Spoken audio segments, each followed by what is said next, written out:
Vamos falar de procrastinar. É uma palavra muito esquisita que nós confundimos no nosso dia a dia com preguiça. Mas não é a mesma coisa.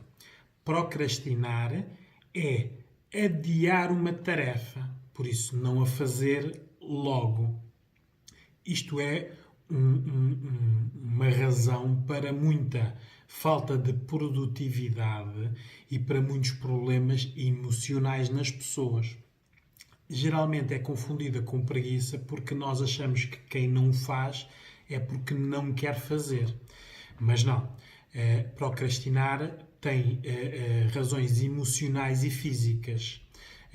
Emocionais porque resulta de distúrbios mentais. Por isso, pessoas ansiosas que têm este distúrbio, pessoas com baixa autoestima, e pessoas com comportamento destrutivo, que são aquelas pessoas que não lidam bem com ordens, com autoridade e que geralmente são muito agressivas. Pronto, estes distúrbios aumentam a procrastinação. Depois existem as reações físicas que têm a ver com o córtex pré-frontal. Por isso o nosso cérebro está dividido e nesta parte do cérebro que controla o nosso impulso, o nosso foco, a concentração e também o filtro, as distrações do exterior. Porque procrastinar é uma má gestão das prioridades. Por isso, é o externo, o exterior, a distrair-nos. Pessoas que têm este problema, se lhe derem várias tarefas, a pessoa tem muita dificuldade em se concentrar numa, finalizando e passando para outra, escolher entre várias tarefas ou dar importância, classificá-las por importância. Por isso, aqui existe aquele ditado que diz: não deixe para amanhã o que pode fazer hoje. Os procrastinadores é ao contrário, né? Deixam tudo para amanhã aquilo que podem fazer hoje. O que distrai muito estas pessoas também é o tempo. Ora, nós neste momento, passado quase 45 dias de quarentena e muitos em isolamento, vimos que muita gente sofre deste problema. Porque muita gente andou 45 dias a adiar tarefas ou a não as fazer no tempo útil em que eram necessárias serem feitas. Por isso, como estas pessoas adiam sempre as tarefas ou não as fazem logo na hora, por isso, se têm um prazo, deixam-se sempre para o limite do prazo, tudo isto envolve depois a parte emocional. A parte aqui que tem a ver com a autoestima. Porque se são tarefas menores para as pessoas, tarefas corriqueiras, as pessoas adiam-nas porque têm coisas mais importantes para fazer. Se forem tarefas de responsabilidade, as tais que é preciso um prazo para serem feitas e são pedidas por alguém, a tarefa é sempre adiada para o final do prazo porque a pessoa tem medo avaliativo. Quer dizer que tem medo quando entregar a tarefa realizada, quem lhe pediu na sua avaliação o critique. Por isso é que adia, difere. Não é? Ora, isto tudo cria muitos problemas no dia-a-dia, não é? Problemas relacionais, não é? Imaginem um casal que, havendo uma pessoa que não procrastina e outro que sim, nunca estão em sintonia, não é? Isto é muito visto em todas as nossas relações que nós vemos, nossas ou dos outros, não é? Uma pessoa que faz muita coisa e outra que não faz nenhum, não é? Não confundir a procrastinação com preguiça, porque preguiça é não fazer, não quero fazer. Procrastinar não é isto. As pessoas sabem fazer a tarefa, muitas vezes têm competência para fazer a tarefa, só que adiam-na, não é? Porque não fazem aqui uma gestão de tempos e de importância. Se a qualquer pessoa lhes derem uma tarefa para fazer, o preguiçoso não a faz e o procrastinador faz, não é? Se derem 2 ou 3 tarefas para fazer, o preguiçoso continua a não fazer nenhuma nem as 3 e o procrastinador o que vai fazer ele não sabe qual é a mais importante, vai ver pelos tempos, né, qual é aquela que é urgente e qual é que não é urgente. E muitas vezes a urgente pode não ser aquela que é mais importante. Né? Isto são as tais situações que pela ansiedade que a pessoa tem, pela baixa autoestima, por isso pode não confiar nas suas capacidades. E como não tem estas duas coisas, é agressivo, não é? Ou agressiva na resposta, não é? Aqui o género masculino e feminino também diferenciam. Porque o género masculino, como tem mais apoios e benefícios na sua parte relacional, né? Numa relação como tem o domínio, geralmente, a maioria das vezes é o homem que tem o domínio nas relações, acha que tem o direito de não fazer, ou de fazer dentro dos tempos que pretende fazer. Por isso é que se vê muitas situações em que a mulher na relação pede 20 vezes para se fazer a mesma coisa, né? Isto são os tais problemas relacionais. E, claro, a parte feminina, como exerce esse domínio, diz sempre que faz quando quer. Na parte feminina, como são pessoas que têm mais tarefas e menos tempo, por isso, pela parte educacional, a mulher é multitarefa, consegue fazer várias coisas ao mesmo tempo.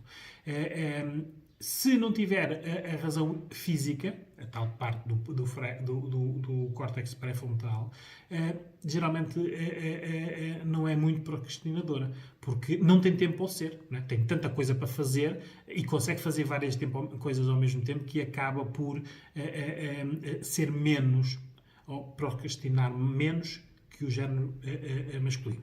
Mas existe o distúrbio nos dois géneros. Aqui o que é necessário isto cria muitos problemas relacionais, problemas profissionais, porque mesmo na profissão, profissionalmente a pessoa adiar tarefas menores que podem ser importantes, não ser importantes para eles, mas ser importantes para quem lhe pediu, ou as tais tarefas de responsabilidade com prazos que a pessoa adia sempre até ao final com medo da avaliação. São pessoas que têm baixa produtividade e claro, como têm baixa produtividade, são sempre mal avaliados, têm baixa autoestima. Isto é um problema de padrões. Estas pessoas aprenderam este tipo de padrão. Aqui leva-nos a nós avaliarmos isto pela parte das idades. Nas crianças, isto aprende-se por modelagem. Se o pai ou a mãe forem procrastinadores, a criança aprende e, por modelagem, imita, não faz. Adia sempre. Isto nota-se muito, por exemplo, quando se educa as crianças a arrumar os brinquedos depois de brincar, não é? Como hoje em dia as crianças têm muitos brinquedos, eles arrumam tudo e depois nós dizemos arrumem e eles depois chegam ali e não sabem primeiro por onde começar, porque está tudo misturado, não é? Depois, como viram alguém a não fazer, neste caso a adiar a tarefa, também adiam, e depois quando são pressionados para arrumar, têm o comportamento destrutivo, não é? Que choram, fazem birras e não fazem, não é? Isto é alimentado nos padrões que depois, e agora passando para os adolescentes, não é? Vindo de criança com este padrão, depois, claro, na parte dos adolescentes sente-se muito isso, não é? Quantas mães não pedem 10 e 15 vezes a um adolescente para fazer uma coisa simples, não é? E isto tem tudo a ver com a parte depois de produtividade cognitiva, a maneira como o jovem se relaciona, como aprende, não é? Porque mesmo na aprendizagem o procrastinador tem algumas dificuldades, não é? Porque se vier muita tarefa, por exemplo, nas alturas dos exames e dos testes, são pessoas que são muito mais alvos a medos, stresses e ansiedades do que os outros, não é? Porque eles não sabem gerir o seu tempo e as prioridades. Depois, os adultos têm a ver conforme foram nas crianças e nos adolescentes, não é? Mas geralmente, quando são procrastinadores na adolescência, continuam em adultos. Adapta-se ao meio, por isso, enquanto em adolescentes temos o pai e a mãe a chatear para fazer, quando é adulto não tem o pai e a mãe, por isso tenta arranjar parceiro ou parceira que não veja isto como um problema. Na prática, procuram submissos que trabalhem e façam as coisas por eles ou por elas. E depois nos idosos, e claro, se vierem nos adultos com este padrão, fazem a mesma coisa, só que nos idosos nós damos um desconto, visto que eles, pela idade, já farão menos coisas e em menos velocidade. Por isso, isto é um problema real que todos nós vemos nos nossos contextos, só que muitas vezes classificamos isto como preguiça. E não é. Isto precisa de ajuda especializada para quebrar estes padrões que foram aprendidos, e a intervenção aqui especializada, por nós os psicólogos, é no sentido de haver rotinas e horários e a pessoa ver as recompensas que tem por terminar tarefas.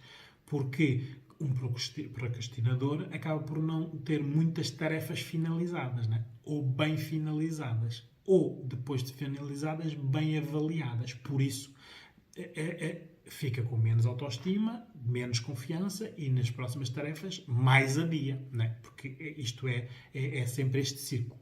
Por isso, é necessário a pessoa ver se este tipo de perturbação lhe cria problemas na parte relacional, na parte profissional, porque isto é algo que pode ser, com a intervenção, mudado.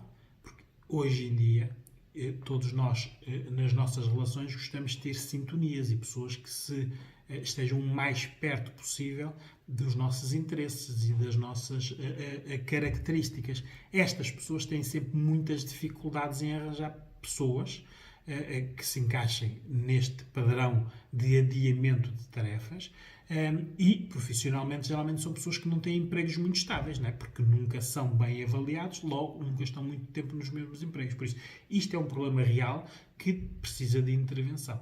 É necessário nós vermos que agora que está no tempo, e temos tempo, para mudar estas coisas, não é? Por isso, isto parte da autoavaliação. Muitas vezes nós acompanhamos, por exemplo, estudantes universitários que veem, por comparação com os outros, que eles conseguem fazer menos e em menos tempo. E é nessa comparação que eles veem e detectam que têm um problema e procuram ajuda, claro. Temos também muitas situações de pessoas que nos procuram nas relações, mais o género feminino que procura ajuda, dizendo que o masculino é preguiçoso e que não consegue mudar essa atitude nele. Ora, muitas vezes nós depois vamos ver e não é preguiça, é uma pessoa que procrastina. E, claro, pode até não ter essa noção, porque pode, na relação, como alguém faz, as coisas aparecem feitas, ele não tem um problema, não é? Isto tudo é alvo de detecção, pedido de ajuda e intervenção. É necessário não deixar para amanhã o que podemos fazer hoje.